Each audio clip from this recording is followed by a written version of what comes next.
الف امنیت عنوان یک فیلم آبگوشتیه که این هفته به معرفی اون میپردازیم. سکانس آغازین فیلم تصویری از امنیت لتوپار مقام عظما در کف خیابون‌های تهرانه که دشمنان نظام تفنگ به دست بر روی جسم ناقص ولایت میگازند و تیر در میکنند.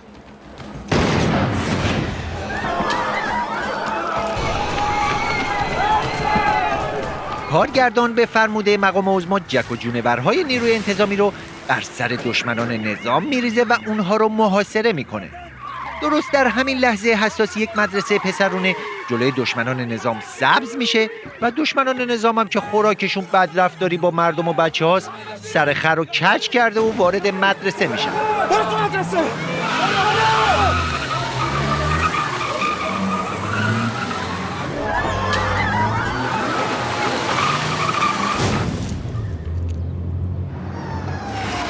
آنچه که کارگردان با ظرافت با ضخامت تمام به خورد بینندگانش میده اینه که دشمنان نظام نه با عمام عظما بلکه با کودکان دشمن هستن و هدفشون گروگانگیری و از این جور بند و بساطاست.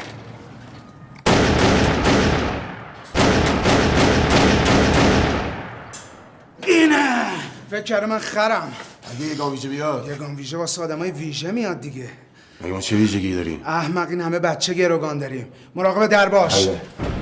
اینجاست که جنگولک بازی‌های نیروی انتظامی شروع میشه و کارگردان با 4 تا دوربین قراضه و 4-5 تا مأمور قزمید اقتدار کشکی عظما رو به نمایش میذاره.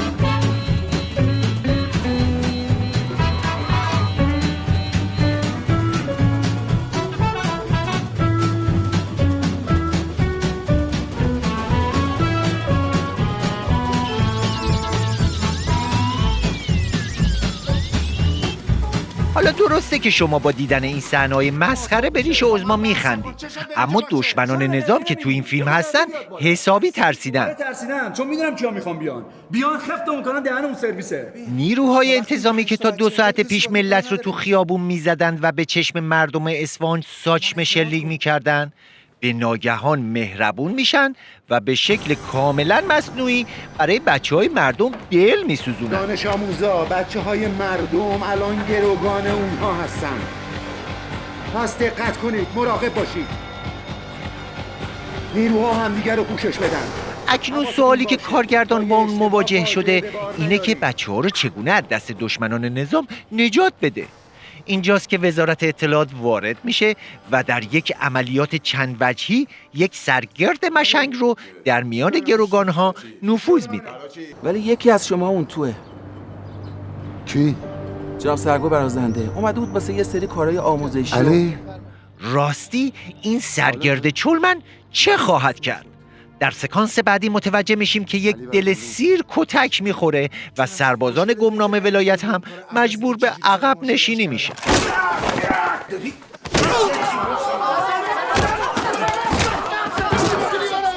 سرنگ! برات یک کادو دارم.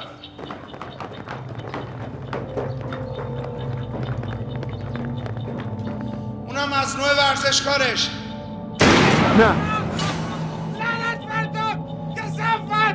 کمکم کنید.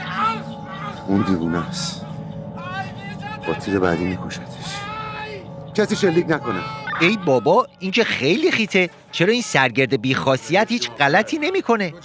در واقع این سوالیه که عظما از کارگردان فیلم میپرسه و کارگردان تصمیم میگیره یا غلطی بکنه، اما بازم نمیتونه غلطی بکنه.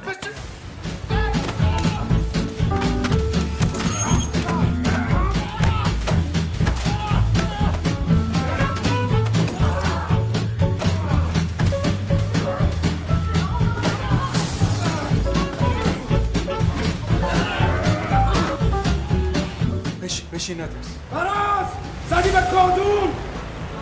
اصلا تو بنداز وگرنه مغز این بچه رو میترکونم. کسی تیراندازی نکنه. کسی تیراندازی نکنه.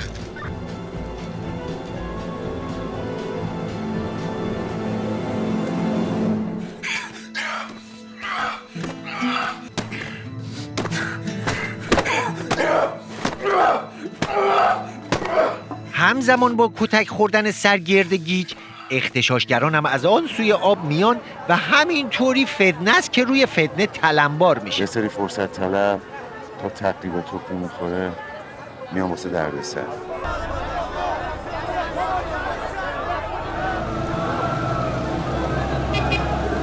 کارگردانم که احتمالا خودش از عوامل نفوذی دشمنه، بدبختی‌ها رو جلوی چشم عظما قطار میکنه و نه تنها گروگانها رو نجات نمیده، بلکه یکی از گروگانگیرا هم فلنگو میبنده. یه موتور میخواد بره، راشو باز کنیم بره. در ادامه سرگرد دست و پا چلفتی هم لو میره و دشمنان نظام سوار بر ماشین با گروگانها از مدرسه بیرون میزنن و به ریش عظما میخندن. در باز کن برو تو براز. زود زود زود زود.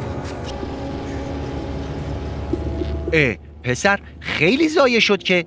پس اون همه مأمور نیروی انتظامی با اون دک و پوزشون کجا رفتن؟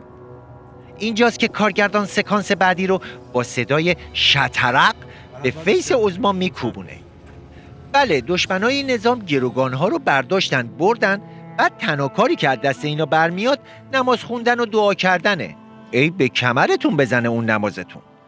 در سکانس پایانی عظما که میبینه داره قافیه رو میبازه، با استفاده از شگرد تفچسبان یه تیکه دنبه پرت میکنه توی دیزی فیلم آبگوشتی و دشمنان نظام رو گیر میندازه. در آخر هم برای اینکه به مامورای دل و دماغ سوخته نظام روحیه بدن، به سرگرد گوشگوبه فیلم به خاطر کتک‌هایی که خورد و غلطایی که نکرد ترفیع درجه میدن. النهایت تنها چیزی که کارگردان این فیلم کف دست بسیجی‌ها میذاره امنیت خرد و خمیر عظما با عبای جر و واجرشه. تا یک معرفی فیلم آبگوشتی دیگه، شب و روزگار خوش.